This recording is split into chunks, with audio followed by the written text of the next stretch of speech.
Bienvenidos. Esta es la segunda sesión de la semana del ciclo de la tecnología, los viernes de la tecnología.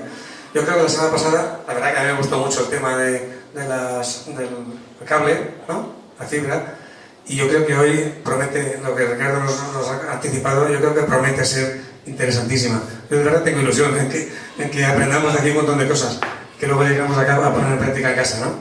Bueno, Ricardo Gombau además ha sido un poco el artífice de esta sesión de charlas. Él fue el que nos dio la idea y a raíz de ahí pues hemos con nosotros colaborando y bueno, puesto en marcha. Bueno, os dejo Ricardo. Ricardo es ingeniero técnico industrial y bueno, trabaja en estas cosas, yo creo que es un especialista. Ricardo, cuando quieras. Hola, buenas tardes. Sí, hola, buenas tardes. Hola, mejor. Bueno, a mi nombre es Ricardo Gombau, soy ingeniero técnico industrial y venía a explicaros un poquito el tema de eficiencia energética. Eficiencia energética orientada al hogar que se puede luego extrapolar a otros servicios, o sea, oficinas, empresas o donde se quiera.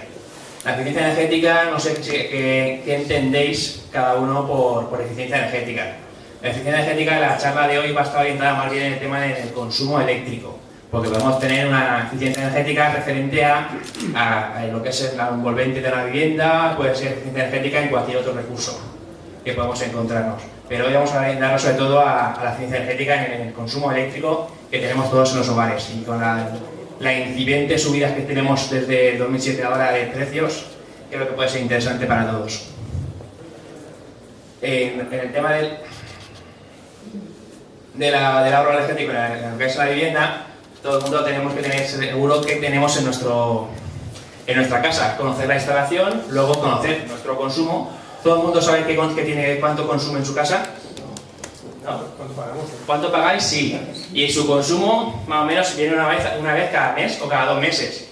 Pero realmente sabemos lo que se ha consumido en esos 2 meses conjuntamente. Pero diariamente o instantáneamente no sabemos lo que estamos consumiendo. Entonces veremos cómo podemos llegar a conocer ese consumo para tomar una serie de decisiones a la hora de poder bajar ese consumo, si realmente nos compensa bajar ese consumo o realmente pues es un consumo que tenemos que tener. ¿Vale?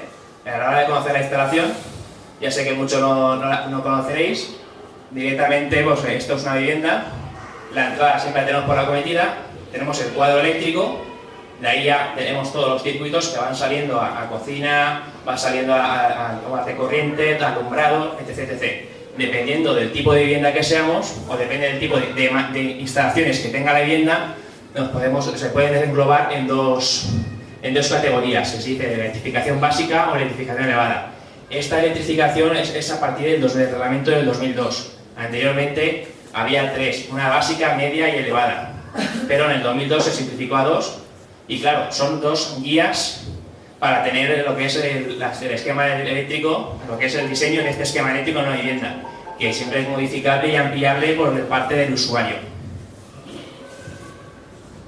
¿Vale? Como decía, el tema de la electrificación básico, tenemos un total de 5 circuitos, en algunos casos se puede llegar a tener 7, pero con los cuales tenemos descompuestos la iluminación, las tomas de corriente. Cuando digo toma de corriente, es todas las tomas de corriente de la vivienda, a excepción de las tomas de corriente en cuartos húmedos, que está por separado, y la lavadora, la vajillas termo, que es otro circuito distinto. Y la cocina, lo que se entiende por cocina es horno y lo que es vitrocerámica. Son los 5 circuitos que normalmente podemos encontrar hoy en día en las viviendas actuales, construidas según el reglamento del 2002. Como veis, todo lo que es la iluminación siempre coloca el mismo. Nos dice tenemos en acceso cuántos puntos tenemos que tener, la sección del cable que tiene que haber, en lo que es en la línea de alumbrado, en la línea de tomas de corriente, en la cocina, como veis, directamente desde el cuadro, aunque no lo tengamos marcado, porque pasa mucho, lo que es este marcado, muchas veces en los cuadros eléctricos no se marca. Vemos todos los aparatitos iguales y la única diferencia que tenemos es que tenemos un 10, un 16 amperios, un 25 amperios, que es lo que se diferencia de un circuito a otro. Entonces, dependiendo de lo que veamos aquí, pues podemos averiguar o suponer, por ejemplo, el 10 amperios suele ser, en este caso, es iluminación. Un 16 amperios es la toma de corriente, o también en el caso de las tomas de corriente en los baños. Un 20 amperios es lo que sería el circuito que lleva la lavadora, lavavajillas y termoeléctrico, y un 25 amperios el de cocina. Como veis, va escalándose poco a poco según las necesidades o que los electrodomésticos consuman más o menos. En este caso, como digo, todas las tomas de corriente están agrupadas en un mismo sitio, salvo los mayores consumidores, que son, en este caso, el vitro y el horno, o lo que es la línea de lavadora, lavavajillas y termo. En esta gráfica, como veis, en ningún sitio hemos visto que haya secadora o haya aire acondicionado o nada de consumo superior, o calefacción eléctrica que se dice. No existe porque es un circuito o un esquema eléctrico de refrigeración básico, o sea, las viviendas que no están compuestas de lo que es aire acondicionado, secadora o otros sistemas. ¿Vale? A nivel también dentro del hogar, para diferenciar las bases que no tienen toma de tierra y antiguamente se ponían también, era sin toma de tierra, que era lo que se llama el circuito C1, que es de alumbrado. Las podíamos tener en las visitas de noche, o en este caso. El enchufe típico que podemos encontrar en las encimeras, y lo que es las bases normal y corriente con suco, que ya es su toma de tierra, arriba y abajo. ¿Vale? En un grado de electrificación elevado ya sí que aparecen muchos más circuitos, en donde ya sí que tenemos circuitos independientes, por ejemplo, para un circuito auxiliar de alumbrado, un circuito auxiliar de tomas de corriente, la calefacción eléctrica, el circuito de aire acondicionado, la secadora, que sí que lleva su propio circuito, o un circuito incluso de automatización. Se pueden quitar algunos si no, en un momento determinado tenemos solamente aire acondicionado, pues no hace falta poner, no tenemos calefacción, pues no se pone ese circuito. Pero en este caso pues ya está más descompuesto, y a la hora de poder, que ya veremos a continuación, quitar o desactivar servicios que no la vamos a necesitar en pro de ahorrar energía, que requieren estar en stand-by o circuitos residuales, pues podemos ir desactivando directamente desde el cuadro. No tenemos que ir al enchufe ni nada por el estilo. ¿Vale? Como veis, tenemos lo mismo, las líneas con su amperio, y también muy identificable lo que es la sección de los cables a la hora de salir. Los circuitos de alumbrado y tomas de corriente se duplican cuando se pasa un cierto número, cuando hay más de 20 tomas o más de 30 puntos de luz. ¿Vale? En el tema de la factura que todos recibimos, los componentes de esa factura, ¿alguien la sabe identificar, más o menos? ¿No? ¿Sí? Los impuestos, la parte de impuestos la tenemos clara, que está compuesta por muchos. Pregunta respecto al término de potencia concreta. Vale, vamos a ver el tema de potencia ahora.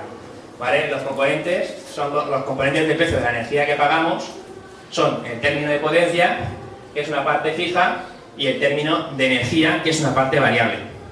La parte fija es lo que tenemos, lo que se dice que es la potencia que tenemos contratada. En vivienda pues se puede contratar desde 2,3, 3,45, 5,75 en adelante, hasta 9,2 o según necesidad de cada vivienda.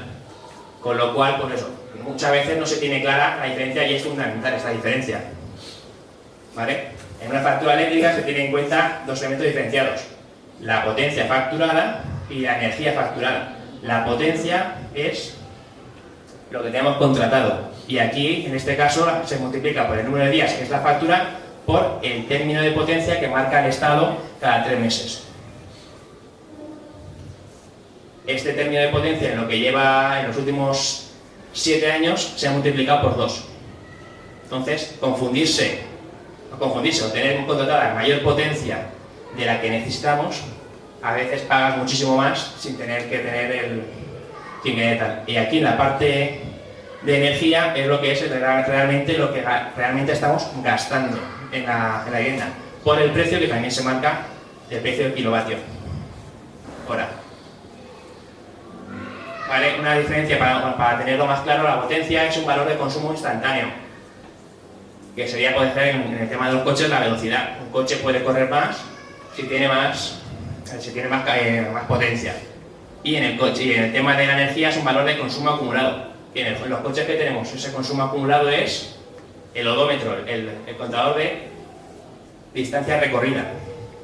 Con lo cual, tenemos que la potencia es la velocidad a la que podemos llegar, y la energía es la distancia recorrida. Entonces, en estos conceptos podemos llegar a la analogía de poder entender las dos partes fundamentales de lo que es la factura de consumo eléctrico. ¿Vale?